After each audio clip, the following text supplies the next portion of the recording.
ఇలాంటి రేపిస్ట్ని, ఇలాంటి ఉన్మాదుల్ని ఏం చేయాలి అసలు? పోతుంది సార్. ఎస్ఆర్ఎస్ మాదే కప్. ఎవరు వస్తారు చూసుకుందాం రా భయ్. రండి మీరు ఆర్సీబీ వాళ్ళ ఎవరు ఎంఐ వాళ్ళ మ్యాచ్ ఫిక్సింగ్ రండి చూసుకుందాం.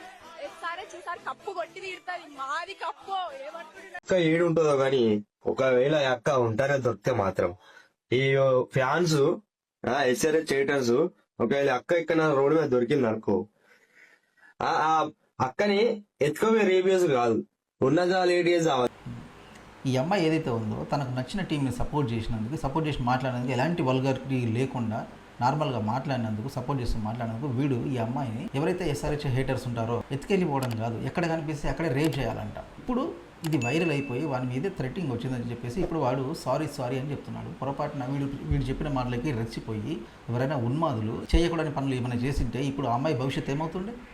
ఇప్పటికే ఆ అమ్మాయి మీద ఎంతమంది ట్రోల్స్ చేస్తున్నారు. ఆ అమ్మాయి ఏమైనా వల్గారిటీగా మాట్లాడిందా? తనకు నచ్చిన ఒక టీంని సపోర్ట్ చేస్తూ మాట్లాడింది. సో అందులో తప్పేం కనబడింది? పబ్లిక్ని రెచ్చగొట్టి మాట్లాడే వాళ్ళని ఇమీడియట్గా అరెస్ట్ చేసి జైల్లో వేస్తే కానీ బుద్ధి రాదు. నువ్వు ఇప్పుడు సారీ అని చెప్పి ఎన్ని వీడియోలు పెట్టినా పనికిరా తమ్ముడు. ఎందుకంటే నువ్వు చేసింది మామూలు పని కాదు. నీకు తెలుసు నువ్వేం చేస్తావో, నువ్వేం చేస్తున్నావో నీకు ముందే తెలుసు. తెలియక చేస్తానని నువ్వు ఏదైతే నాటకాలు ఆడుతున్నావో కానీ నీకు తెలుసు. వీడియో రికార్డింగ్ చేసేటప్పుడు నీకు తెలుసు, నువ్వు అంటున్న ప్రతి మాట నీకు తెలుసు. ఆ తర్వాత ఎడిటింగ్ చేసేటప్పుడు నీకు తెలుసు, అండ్ దాన్ని అప్లోడ్ చేసేటప్పుడు కూడా నీకు తెలుసు. నీ మైండ్ సెట్ అలాంటిది కాబట్టి నువ్వు అలాంటి వీడియో రికార్డ్ చేసి నువ్వు పెట్టావు. నీలాంటి రేపిస్ట్ని నడి రోడ్డు మీద నరికేయాలి. నీలాంటి వాళ్ళ వల్ల ఎంత ప్రమాదం తెలుసా ఈ సమాజానికి? ఇంత నేరస్తుడు అయితే నువ్వు అలాంటి మాటలు మాట్లాడతావు. నీతో ఒక అమ్మాయి ఉండడం కూడా ఆ అమ్మాయి కూడా ప్రమాదకరం. నువ్వు చేసింది లంగ పని, మళ్ళీ సారీ చెప్తూ వీడియో చేశావు. అది కూడా ఎందుకు? నీ మీద థ్రెటింగ్ వస్తుందని చెప్పేసి ఆ అమ్మాయి తన ఇన్స్టా ఐడి కూడా బ్లాక్ చేసుకొని ఎన్ని అవమానాలు ఎదుర్కొన్నదో, ఎన్ని బ్యాడ్ వర్డ్స్తో మెసేజ్లు వచ్చి ఉంటాయి అమ్మకి ప్రైవేట్గా.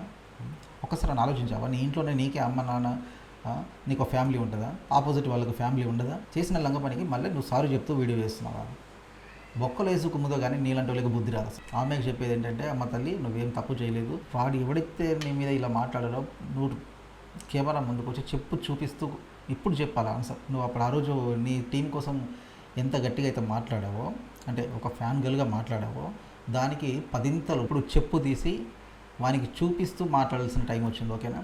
నువ్వు ఇలా సైలెంట్గా ఉంటే కాదు, ఒక్కసారి వచ్చి ఈ కుక్కలన్నిటికీ సమాధానం చెప్పు. చూస్తున్నారు ప్రజలరా, ఇలాంటి వాళ్ళ మీద మీ అభిప్రాయం అంటే ఒక్కసారి కామెంట్ సెక్షన్లో తెలియజేయండి. వీలైనంత మందికి వీడియో షేర్ చేయండి.